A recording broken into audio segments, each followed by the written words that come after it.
Tá gravando. Bom, hoje nós vamos falar um pouquinho, né, da parte clínica de seleção dos dentes artificiais. Não é só a seleção do dente artificial para removível ou para fixo. Inclusive, a seleção de cores, né, para restaurações de dentística, como é que vai aqui? Restaurações de dentística. Opa, corta um aqui. Né? E a Priscila tem dito para mim que tem conversado bastante a respeito de estética e tal. Mas em função de forma, tamanho e cor dos dentes, né? Baseado no que a gente pode focar isso teoricamente no sentido de dar subsídio para a gente clínico da escolha da melhor forma para fazer, né, esteticamente. Vamos lá, tá? Estética, né? É uma coisa muito relativa, né? Por exemplo, tem o ditado popular que fala que uns gostam dos olhos, outros gostam da remela, né? Então, gosto não se discute, isso é uma coisa que a gente vem ouvindo a vida inteira, né? Então, estética não é só uma questão de gosto, é uma questão de conjunto da obra, né? De equilíbrio, né? Se eu olha, por exemplo, a flor, né?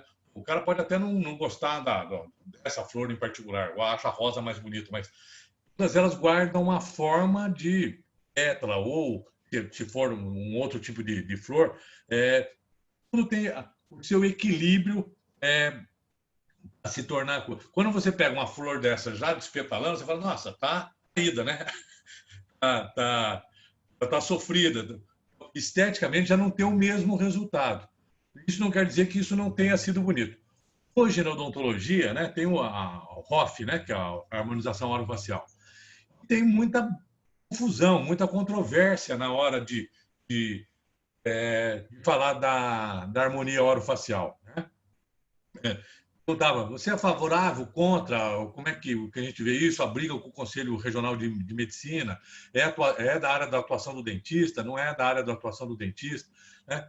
Eu acho que é legal o dentista saber tudo isso e o dentista fazer, mas tem que ter critério para isso, tem que ter formação. Não é uma coisa que seja o que eu posso fazer, eu vou fazer.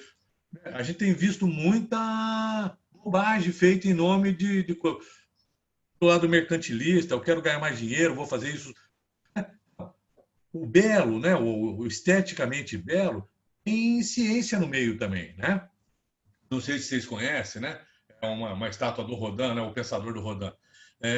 Quando você vê uma estátua dessa, né? Uma escultura dessa, você fica pensando, pô, o cara que fez isso, né?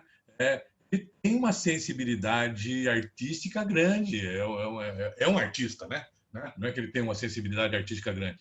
Mas, agora, ele não nasceu da noite para o dia fazendo isso.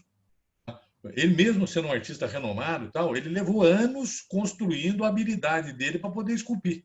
Né?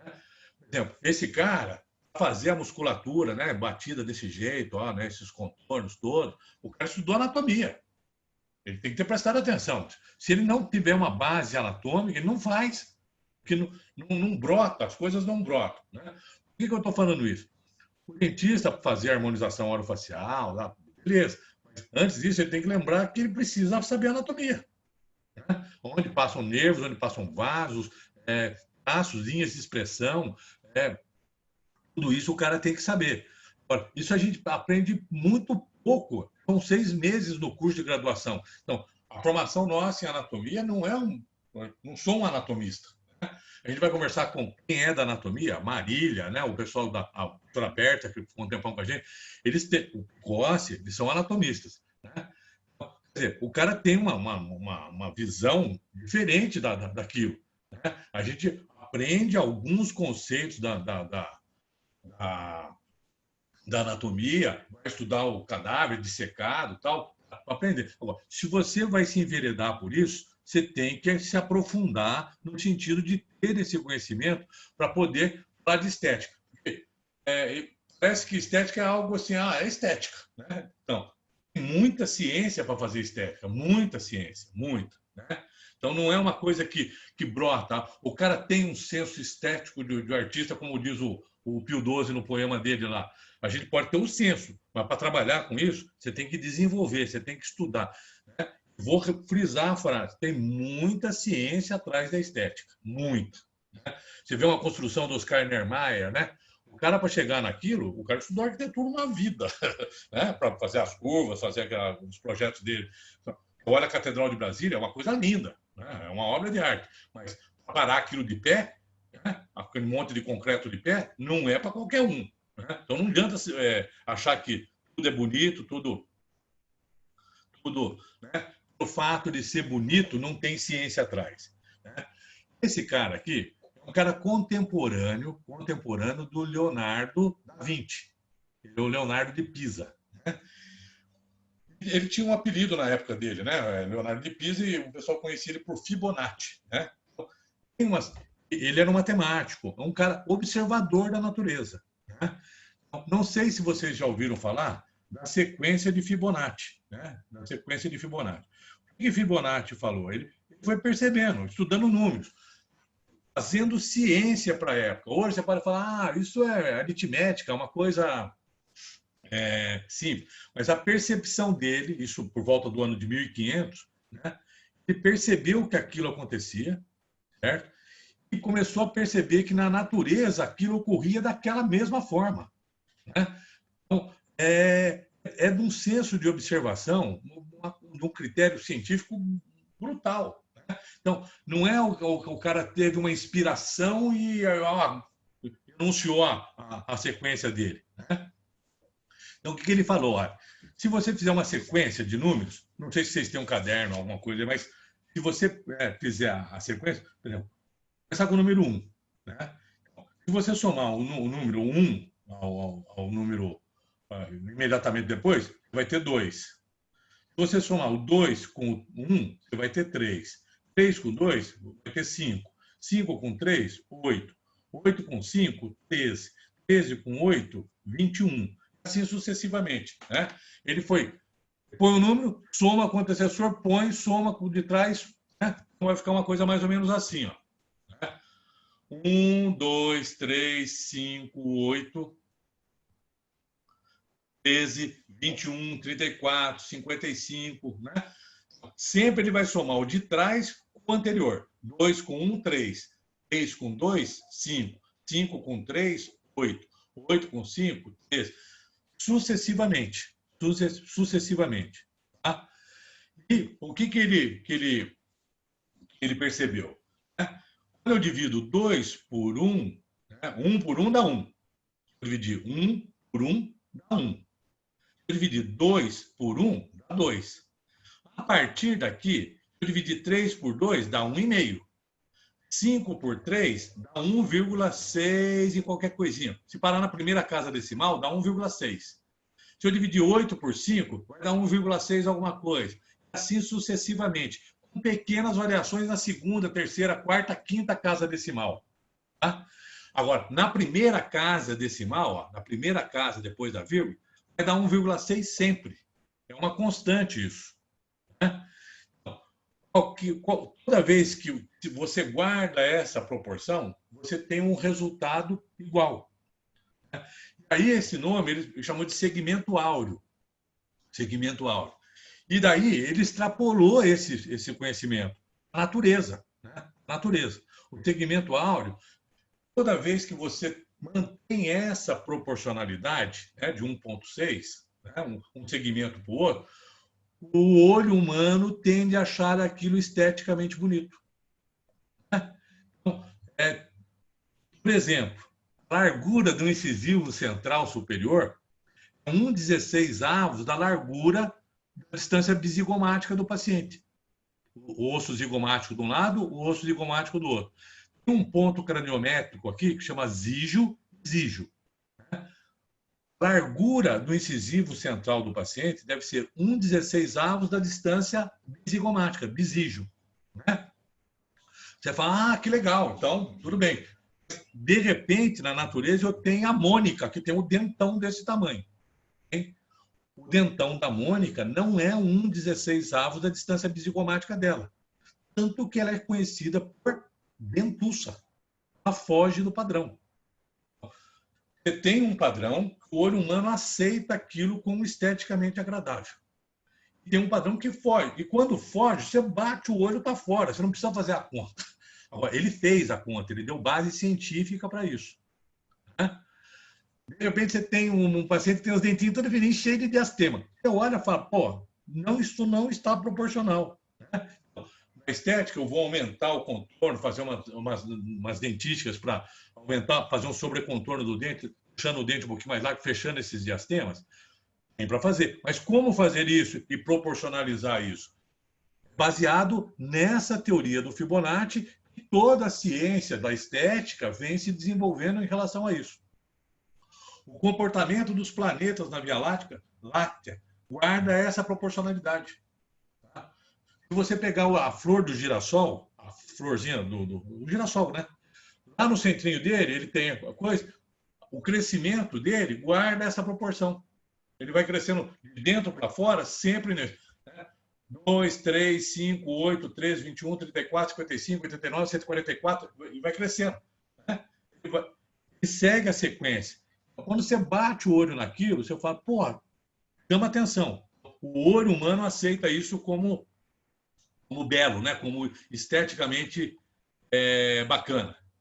Né? E o contemporâneo dele, né? O Fibonacci, fez a sequência matemática, fez o estudo e publicou. Conversou com os parceiros dele na época. E o Leonardo da Vinci começou a trabalhar isso no rosto humano. Né? Todo mundo conhece a Mona Lisa. Né? A Mona Lisa foi desenhada, né, foi pintada, pensando na sequência de Fibonacci. Por isso esse olhar enigmático dela. Né? Ela não é nem tão bonita. Se olhar para ela e falar, oh, não é um padrão Gisele Bündchen. Né? Concorda? Não sei se vocês concordam comigo. Né? Mas o mundo inteiro admira, porque todas as proporções aí foram medidas antes, né, de desenhar. Ele foi ajeitando para que, baseado na concepção do segmento áureo, houvesse uma proporcionalidade na pintura dele.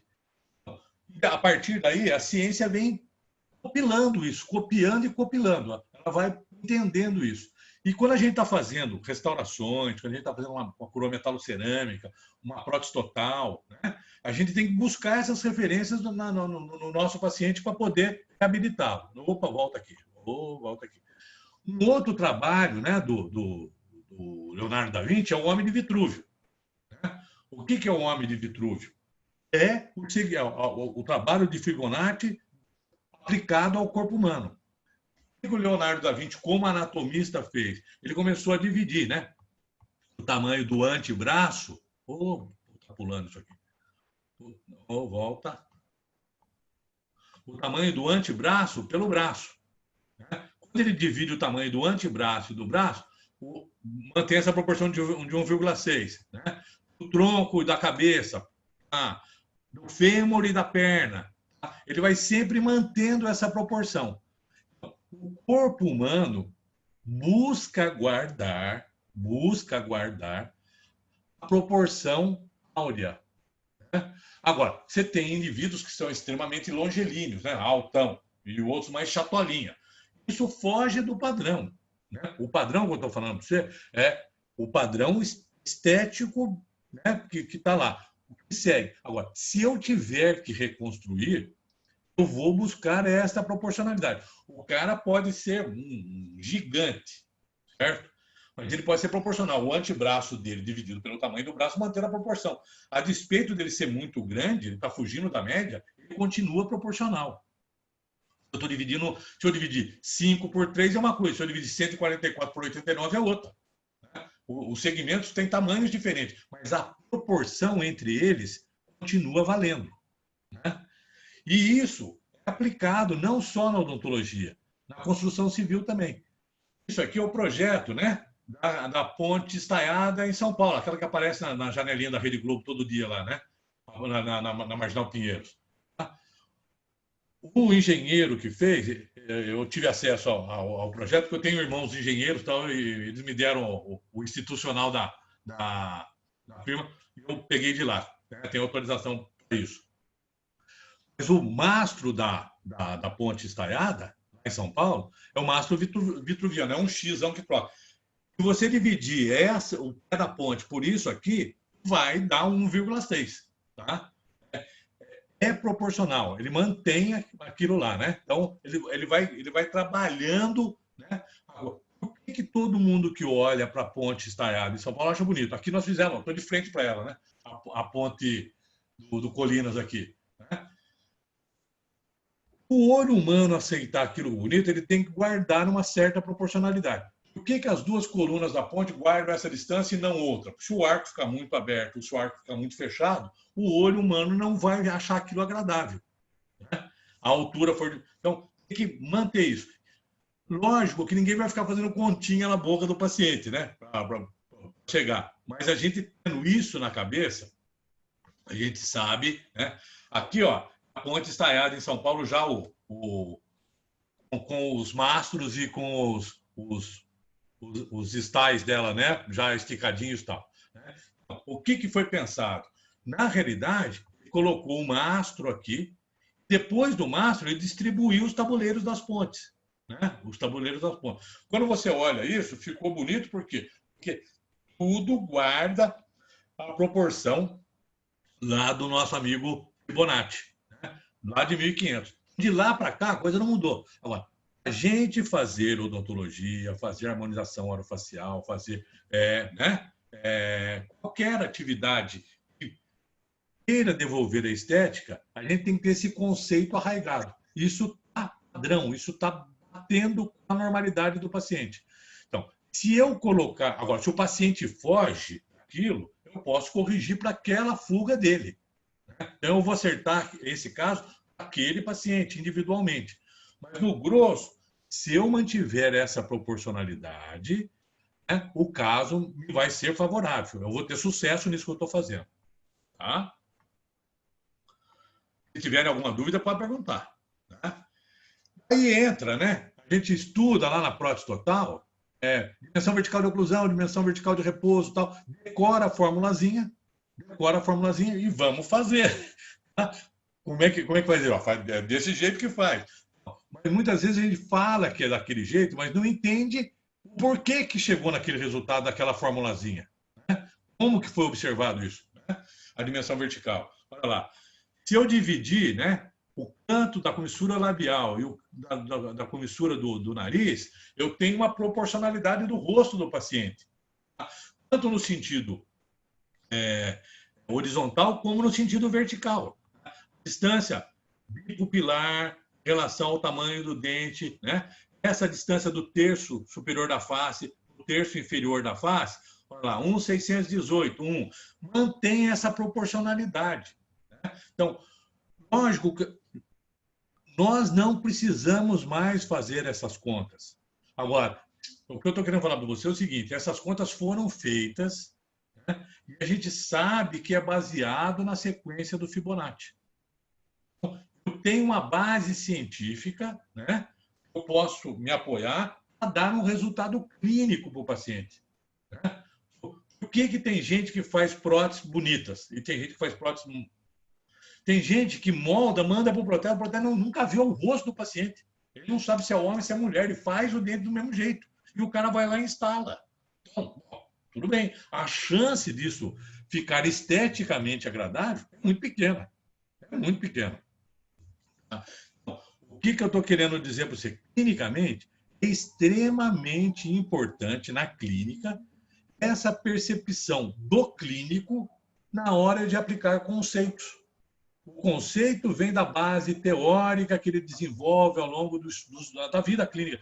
Primeiro da formação acadêmica e depois da vida clínica dele. Agora, quanto mais isso for apurado, quanto isso mais for estudado, e eu tiver base científica para fazer isso, melhor vão ser os meus resultados, com certeza. Na ortodontia, vocês estão começando a fazer ortodontia lá com o Everson, esqueci o nome dele, o Marcelo, né? Tem as radiografias, né? As radiografias ortodontia, posicionamento de... Tudo isso tem que guardar uma proporcionalidade. Pessoal, todo mundo guarda? Não. Não. nem todo mundo é bonitinho. Entendeu? Essa que é a diferença. Né? Agora, se eu vou intervir, vou devolver para o cara, se eu devolver na proporção, aquilo vai se integrar no conjunto do cara. Não que vá torná-lo mais bonito, mas vai torná-lo mais harmônico. Aquilo que eu estou colocando vai passar mais desapercebido no conjunto. Você põe uma dentadura e o cara fica com a dentadura nova, né, dona Maria? Esteticamente não vai, não ficou, não integrou, né, o trabalho ao rosto da dona Maria. Independente da dona Maria ser muito bonita, da dona Maria ser muito feia. Agora, se a dona Maria for feia, você botar uma dentadura desproporcional, vão esquecer da feiura da dona Maria e vão falar que a sua dentadura é feia. A nossa dentadura, né, que a gente fez. Se você puser uma dentadura integrada ao rosto da dona Maria, dentadura, ninguém vai falar dela. Vou continuar achando a dona Maria feia. Certo? Você não chama para você. Né? Deu para entender o que eu estou falando ou não? Você tem que integrar a coisa no sentido de cada um fazer a coisa de um jeito. Agora, isso, tecnicamente, a gente vai fazer com habilidade manual, mas baseado, né, sedimentado em bases previamente estudadas ao longo de anos. Né? E eu me aproprio desses estudos anteriores, vou repetir aquilo, replicar aquilo, com metodologia científica. Qual a diferença entre ciência e arte? Religião. Né? Ciência é aquilo que tem método. Né? Eu tenho, para fazer isso, eu faço assim, assim, assim. Se eu fizer aqui na China, na Rússia, no inferno, o resultado vai ser aquele. Isso é ciência. Agora, se eu fizer aqui um experimento e fizer um experimento na Argentina e o resultado for diferente, isso não é ciência. Né? É isso que a gente está lidando com as nossas vacinas aí agora. Né? Então tem que funcionar e tem que funcionar no mundo inteiro. Né? Tem que ter base científica para fazer a coisa. Esses dois autores, né, Tent e Woody Clapp, né, são dois autores americanos que na década de 1920, 1930, eles arrebentaram, porque eles foram buscar esses conceitos do Fibonacci e aplicar na prótese. Eles preconizaram primeiro na prótese total, né, ou na dentadura. O índice de reabilitação por prótese total no início do século XX era infinitamente maior do que é hoje. Não tinha recursos restauradores, a gente não tinha resina composta, a gente não tinha cerâmicas. O cara tinha perdia o dente, perdia um, perdia outro, e ia fazendo uma dentadura no final.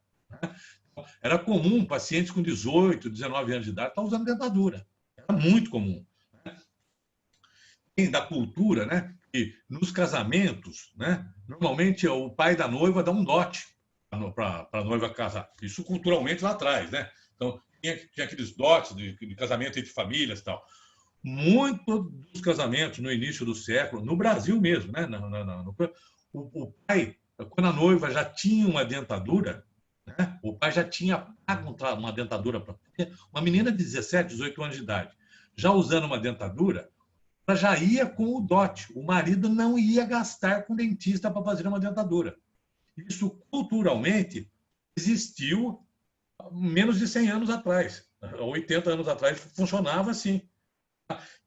Todo mundo que tinha o dente ia perder o dente para fazer uma dentadura bonita. Ter uma dentadura aos 25, 30 anos de idade é um charme. Era para a classe social mais abastada. Entendeu? Não era, porque o pobre não tinha dinheiro para fazer dentadura mesmo. Então já. Tá? O que é hoje a nossa harmonização orofacial, que só a classe, né, média alta, né, tem acesso por causa do custo, né, era com a dentadura. Daqui a 100 anos, provavelmente, ele vai estar dando risada disso tudo que a gente está fazendo. É o que temos para fazer agora. Né? E o Tent de Clapp percebeu o quê? Que a largura dos dentes anteriores, central, lateral, canino e canino, né? A largura dos 6 em curva devia bater com a linha perpendicular que desce pela pupila do paciente. Né? Eu traço uma perpendicular aqui, ó. Isso deve cair na distal do meu canino. E do lado de cá, isso deve cair na distal do meu canino. Nesse arco que formou entre essa distância e essa, eu devo acomodar os 6 dentes anteriores, né, posicionados. Falou ainda, né, da linha alta do sorriso. Eu puxo, né, quando estou dando essa risada, o meu lábio, né, mantém a proporção ao tamanho da minha coroa, né? Vai parar na... Eu não mostro muito sorriso vermelho. Mostra, para na... A grande maioria do pessoal para aí, né? Na altura da cervical do dente. Agora, vocês conhecem a Beth Goulart? A Glória Pires? Né? Ela mostra 3 dedos de gengiva. Está fora do padrão. Tanto que a gente bate o olho e fala, está fora do padrão. É isso que eu estou falando para você. Então, tem o padrão estético, e é essa proporção. Agora, nem todos guardam essa proporção. Agora, fazer uma dentadura para Glória Pires, o cara que for fazer vai morrer louco para acertar a estética. Por quê? Porque já é muito difícil, porque ela já tem uma desproporção, né, do passado. Ela tem muito mais tecido ósseo, muito mais rebordo do que tamanho de dente. Então, quando eu vou fazer a dentadura, montar o dente, colocar... É mais difícil, né? A gente vai ver uns casos aqui que a gente vai falar de casos que a gente faz o upper face, né? Tá? Linha dos caninos, é onde vão cair a distal. E a linha mediana que vai, é o plano sagittal mediano que vai dividir os 2 lados. Então, quando eu ponho o rolete de cera na boca do meu paciente, a linha do canino, aqui, né? A linha do canino está aqui, ela desce da altura da base do nariz, né? Que vem aqui, ó, da base do nariz descendo e cai na altura do... Vou voltar um aqui, peraí. Vem, cai aqui, ó, vem lá do olho, vem caindo aqui, cai aqui. Tá? Vem aqui e cai aqui. A linha mediana. A linha mediana divide em 2 metades. O sagittal mediano. Tem quem tenha desvio de linha mediana. Né? O paciente. Agora, se você montar a dentadura desviada, para acertar com o de baixo, todo mundo vai perceber que aquilo está desviado. Se é do dente do cara, o cara vai ter um desvio. Se for a dentadura, o cara vai falar, nossa, essa dentadura está errada. Então, você tem que procurar corrigir, trazendo sempre para o padrão, né, da sequência que a gente está falando. E a altura do lábio. Né? Você vai marcar a linha, né, alta do sorriso aqui. Nessa hora aqui, né, essa hora aqui, o que a gente costuma fazer? Puxar um pouco mais o lábio do paciente, né, levantar um pouquinho mais, porque quanto menos ele mostrar o sorriso cor-de-rosa, mais estético vai ficar, menos artificial fica. Né? Não é só fazer o sorrisão. Você faz o sorrisão e ainda dá uma puxadinha para cima. Você aumenta um pouquinho o tamanho da coroa do dente para diminuir a exposição do sorriso rosa. Na periodontia, o Fábio já deve ter conversado com vocês a respeito de sorriso rosa, né? Sorriso vermelho e sorriso branco. Muitas vezes você faz aumento de coroa para minimizar o problema. Né? Agora, se você pegar a Glória Pires, você vai ter que tirar a tábua óssea vestibular inteira para parar de mostrar aquilo. Então, não tem jeito de fazer, né? Não tem cirurgia plástica periodontal que dê jeito no dente da Glória Pires. Né? É só prestar atenção. Ela tem muito osso e pouca coroa. Então, você vai ter que cortar uma quantidade de osso enorme. E o que acontece? Hoje, você usa a toxina botulínica, bloqueia o músculo, né, levantador dos lábios. Quando ela sorri, ela não consegue levantar o lábio do jeito que ela levanta. Mascara um pouquinho mais. O que acontece? Mudou o conceito da proporcionalidade? Não, mas eu consigo mascarar aquilo e trazer um resultado estético mais favorável. A ciência vai adiantando, né? Eu vou trabalhando com esses dados que a pesquisa vai trazendo para melhorar esteticamente os casos. A ROF é legal? Legal. Eu acho bacana e acho uma coisa perfeita. Né? Não tenho nenhum sentimento contrário. Mas tem que ter muito critério para fazer. Quem for fazer, tem que saber muita anatomia, estudar muito. Não dá para fazer de orelha, não dá. Vai marcando, o suporte labial vai devolver, né? Aquele contorno, né? do labial. Opa, aquele contorno labial. Né? O arco de cupido. Olha lá.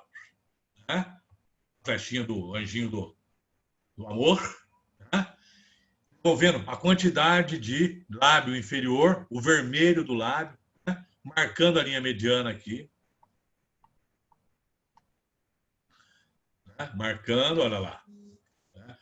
A reguinha eu meço, com a reguinha eu meço, uma reguinha daquelas flexíveis, eu vou ter a distância em curva dos 6 dentes anteriores. E é assim que os fabricantes de dentes fazem as bocas de dente que a gente compra na dental. Então, é baseado, né, na distância dos 6 em curva, né, daqui da distal do canino à distal do canino. Esse tem 42, esse tem 45, esse tem 45,9, esse 45,4. Então, eu tenho vários tamanhos que eu vou poder adequar na boca do meu paciente, mantendo a proporcionalidade. Os dentes têm dentes que são mais triangulares, o formato do dente em função do rosto, né? São mais triangulares. Né? E aqui, ó, a partir do momento que eu, de canino a canino, eu tenho 42. Né? Mas aqui eu tenho a proporcionalidade do incisivo central também, ó. Ele é um pouquinho mais largo. Entre eles guardam essa proporcionalidade também, ó. O incisivo guarda um tamanho com o lateral e o canino guarda um tamanho com o lateral, mantendo uma proporção. Todos eles. Todos eles. Todos eles. O tamanho numérico é diferente, mas a proporção é mantida. Eu tenho dentes maiores e dentes menores. E mantém uma proporcionalidade do tamanho deles. Entre eles, né? Uma outra marca, né? Uma outra marca. Ó, mas sempre assim, ó, a distância de canino a canino e a proporcionalidade entre o central, lateral e canino, a cada um desses tamanhos. Né? Então, eu tenho Biolux, tem Art Plus, tem várias marcas comerciais. Né? Olha esse caso. Né? Essa paciente é da clínica aí da Univap. Ela fez prótese aí na Univap. Ela usava essa dentadura aqui. Tá? Essa dentadura. O que acontece? Olha o quanto de cor-de-rosa está aparecendo aqui, ó. Olha o quanto de cor-de-rosa está aparecendo aqui. Na hora que fizeram, né, a seleção do dente natural, provavelmente o cara fez o rolê de cera e mandou para o protético. O protético pegou um dente e montou. Não foi olhado para o paciente. Né? Agora, se eu fizer a linha alta do sorriso, na proporção, é a mesma paciente, ó, mudou a prótese. Né? Agora, aqui, ó, quebrado toda aquela proporcionalidade, aquele equilíbrio estético. Agora, o material que foi feito pode ser americano, russo, francês, importado, japonês, pode ser. Então, não adianta você comprar o melhor material do mundo se você não prestar atenção no que você está fazendo. Se você não souber o que você está fazendo. Você pode ter dentes nacionais, né, extremamente mais baratos, economicamente muito mais viáveis, dispostos de uma forma muito mais bacana. O resultado é outro. Se você olhar essa boca e olhar essa boca, você não fala com a mesma pessoa. Concorda comigo? Olha aqui, ó. Olha o quanto ela... E outra, não adianta querer esconder isso, né? Então, vai morrer tentando. Por quê? Porque foi mal executado no momento oportuno. A altura que está a coroa do dente aqui, né? Ela está quase uma Glória Pires. Né? Só que a Glória Pires tem muito mais reborda do que ela. Então, a desproporção da Glória Pires, da Beth Goulart, né? É diferente disso aqui. Isso aqui, o colega dentista poderia ter acertado, né? Poderia ter acertado, né? Dessa forma aqui, ó. Formando o corredor bucal, ó, o corredor bucal aqui, o corredor bucal aqui, a altura. Né? Então, dá para fazer. Agora, se você estiver atento e manter aquela proporcionalidade, porque agora a gente já sabe de onde veio. Feitas as marcações. Né? Ó, caso clínico no consultório. Né? Que foi feito no consultório nosso. Você faz a marcação, né? Seleciona, marcou, mandou para o laboratório. Tá? Beleza, o laboratório faz. A fase clínica depois disso chama uma relação maxilomandibular, faz a seleção dos dentes, manda para o laboratório montar os dentes. O laboratório devolve para você a prova estética e funcional dos dentes. não é só olhar se o dente está articulando, se está tudo bonitinho, é se esteticamente está legal. Né? Ó, foi escolhido os dentes. É aquele caso anterior. A fotografia veio do protético. O que o dentista falou? Erramos no dente. Feio. Isso não vai dar certo. Tá? Ah, mas já está montado. Montado em cera. Agora o que nós temos que fazer? Definir o tamanho desses dentes. Esses dentes não estão adequados a esse paciente. Se eu levar esse caso a termo, o caso esteticamente está perdido. Né? Ó, quanto que aparece de gengiva aqui, quanto que aparece lá. Tá? Agora, mal montado, é errado tecnicamente? Não. Tecnicamente está perfeito. A montagem do dente não está errada. Ó, tem corredor bucal, está tudo bonitinho, né? Dente limpinho, escultura bem feitinha. Tá? Tecnicamente não está errado, não. Né? Agora a Inês é morta, né? Que eu pergunto. Se está feio, está feio. Mas aí você tem a chance de voltar. Não sei se você sabe a história da Inês, da rainha portuguesa, que só teve o beijamão dela depois de morta, né? Que ela era amante do rei de Portugal, lá em Coimbra. Lá tem a fonte dos amores, né? E o pessoal conta a história de que agora a Inês é morta. Não adianta beijar a mão da rainha depois que ela morreu. Tá? A gente teve na Universidade de Coimbra, eu fiz a foto lá na fonte do 1326. Para tudo tem solução, ainda que para resolver tenhamos que repetir. O que é a prótese? Ou a odontologia. A prótese é o ramo da odontologia que mais absorve isso. Prótese é a arte de repetir. Você faz tentando chegar no lugar. Não deu? Faz de novo. Não acredito que o Leonardo da Vinci pintou Mona Lisa uma vez só. Ele fez e aquilo ficou bom. Baixou um santo nele, ele ficou. Né? Ele fez um dia, olhou, deu um retocadinho aqui, volta aqui, refez, não, acho que não tá bom, né? Até chegar no resultado que chegou. Tá? A arte de repetir. Olha lá. Veio daquela forma, a gente recusou, tomou a relação maxilomandibular de novo, voltou para o laboratório e ele remontou o caso. Tá? O segundo aqui, esteticamente, está muito mais agradável do que isso aqui. Isso aqui o cara riu, o cara vai falar, está de dentadura nova. Não tem, né? Primeiro que o acrílico polido, ele reflete luz na hora que a luz incide sobre ele. Aqui aparece a base da dentadura. Não tem. Agora aqui, ó, já está, né, coberto. Aparece o dente. O que aconteceu? O dente tem que crescer, esse dente tem que ser maior, ele tem que vir parar aqui, ó, sem mexer na altura da dimensão vertical. Eu tenho que usar dentes maiores. Isso é uma boca natural, não é dentadura. Não é da Glória Pires também. Mas tem um monte de paciente que tem muito sorriso vermelho. Cara, se você estiver fazendo uma dentadura aí, você vai ralar. Agora, por quê? Porque esse paciente já traz com ele uma desproporção inata. Nasceu com ele. Tá? Olha o tamanho disso aqui. Olha o quanto que mostra. Agora, aqui entra bem, né? Se eu bloquear o músculo elevador dos lábios, né, e o lábio dela, ó, quando chegar aqui, ele parar por aqui assim, ó, né, vai melhorar muito o sorriso dela. Né? Vai melhorar muito o sorriso dela. Né? Agora, pensa nisso aqui, um paciente que já perdeu todos os dentes. O tamanho do rebordo disso aí. Né? É uma coisa desse tamanho. É difícil de colocar os dentes. Se eu colocar os dentes por vestibular para aparecer aqui, eu vou puxar o lábio para fora. Eu vou espessar isso, porque já tem uma quantidade de osso. Ele não perdeu aquele suporte labial como outros pacientes que têm a reabsorção óssea na região anterior aqui, mais pesada. E se eu acrescentar o dente nessa posição, eu vou esticar o lábio dele, vai ficar aquele negócio puxado aqui, ficou um negócio horrível. Né? Então, o que a gente pode fazer? Ó, eu faço a minha dentadura e nessa região anterior, eu não coloco a face anterior da dentadura, para não esticar o lábio. Resolver o problema estético do paciente, ou para tentar minimizar essa desproporção.